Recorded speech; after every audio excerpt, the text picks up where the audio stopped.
Dalawa tayong connector dito idol. Itong XLR female to dual RCA.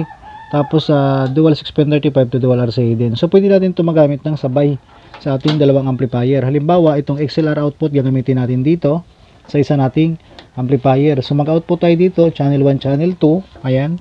Tapos dito ngayon ito sa isa nating amplifier.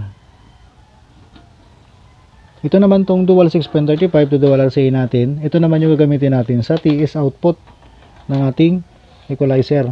Channel 1, channel 2 output lang din. Papunta ito sa pangalawa nating amplifier.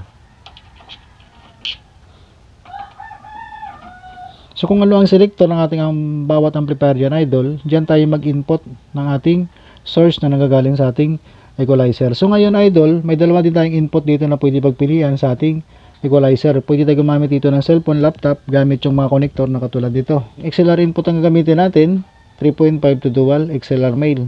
Ito yung sa XLR input natin, channel 1 at saka channel 2. Ito naman, 3.5 to dual 6.35. Dito naman ito magagamit sa TS input natin, ito, channel 2 at saka channel 1. So ganun lang siya idol, ano? Kapag cellphone, laptop, ito magagamit natin na connector.